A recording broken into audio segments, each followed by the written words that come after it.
think of the word dark, how does that make you feel? Sit down. I'm just kidding. It makes you think of fog, scary, murder. So when we make dark beats, why don't they sound scary and evil?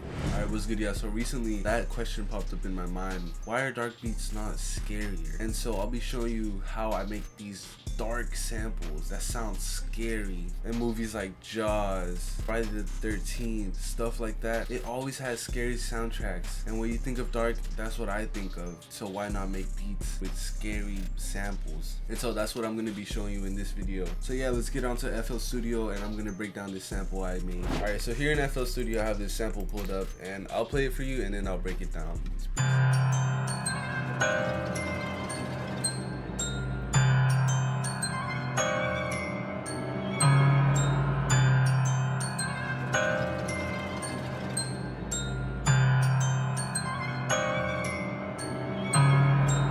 Very simple. As you can see, there's 6 tracks and all of them are very simple. They each have their own pocket, and let me break it down for you. So I started off with this preset from Song New Score, FX String Textures, and this is the pattern without any effects.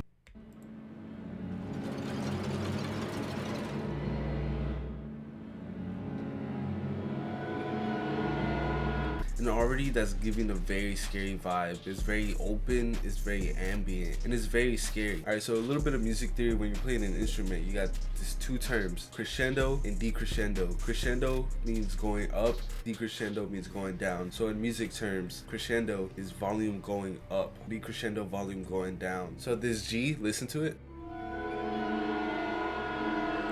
kind of opens up. That's kind of the vibe I was going for. And this D,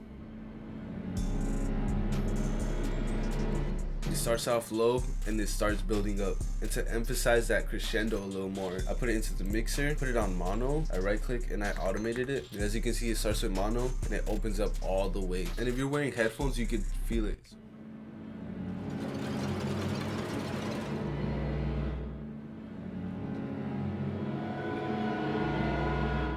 So yeah, if you're wearing headphones, you can see it starts here. As it opens up, it goes out your ears, making it feel louder when it's really not, but it just gives it that feeling. Alright, for the second sound you want in these samples is something high pitched, like you want bells, toy pianos, high pitched pianos. I know this is like a random example, is that Five Nights at Freddy's theme songs, how it starts off with bells, it goes like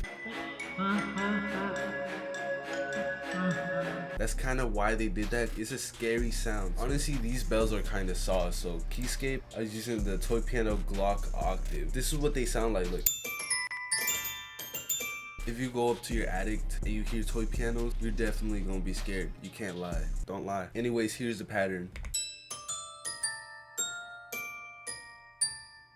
Anyways, to break this down, if I look at the notes I use, D, E, F, A sharp, A. If we put them together, you can see I use the 2 groups of side-by-side notes. And if you're going for something that's like dark, scary, you're gonna want to use those sets of notes.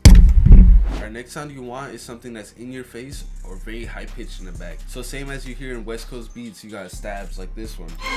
You want something that's random and it just hits you and it creates that little eeriness sound because you don't expect it. And when you're hearing something scary, there's some like a loud noise, you're gonna get scared. Or you want a high pitched string that sounds like this in the back, and that's scary already. So I loaded up the gypsy violin from the Balkan Ethnic Orchestra, and this is the pattern I lay down.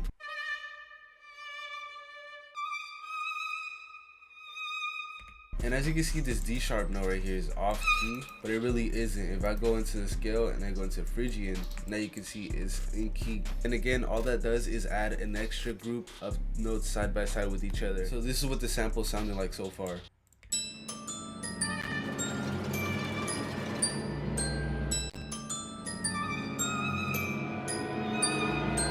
Next, I wanted to fill out the low end, so I used the low piano, but not just any piano. I used this vinyl preset just because it sounds very old, vintage, and scary.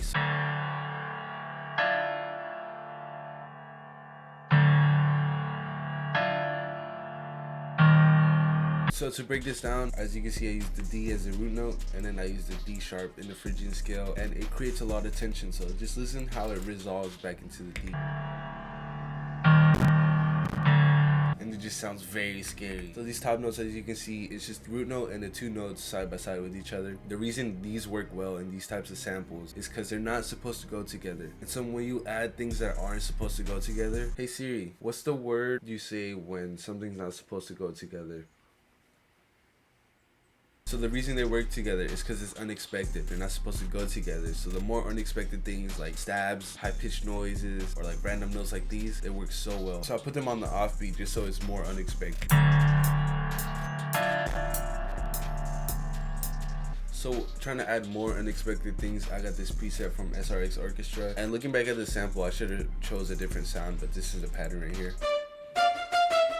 Really, that sound was only to add a little bit more rhythm, because these types of samples are very slow, and so it doesn't really have a lot of rhythm and a lot of movement. So that's what you want to add, another element that has a lot of movement, like low strings, something like fast. You want something fast, so like, you understand what I'm saying. Anyways, for the mixes, as you can see, not very much mixing. I just moved these sounds. I moved this to the right, this to the left. I automated the panning, and I rendered it out. Then I just threw on a compressor on the sound. And to add more texture, you can add a VST like Temp Mellify, and then I would use the Crispy Rain preset, and I just turn it down a little bit in the mixer.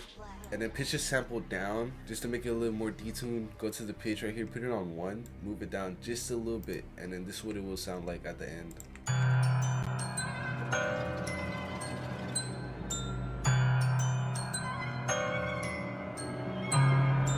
So yeah, let's add drums to this. Alright, all I did is I put this on the mixer and I cut the lows. Yeah, let's put drums on this. And the drums I am going to be using are coming from my new Elementals multi-kit. Still being worked on, but I'm giving you guys a drum kit for free. So I'm going to give myself a deadline. So currently recording this is the 23rd, and this video is going to go out on the 27th. So the drum kit's going to drop on January 4th for free for you guys. And yeah, stay tuned for that. So let's add drums.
Crazy, kind of sounded different. I like how that sounded. I think I'll make more. I'm playing the final beat, and that's gonna be it for me, so I'm out.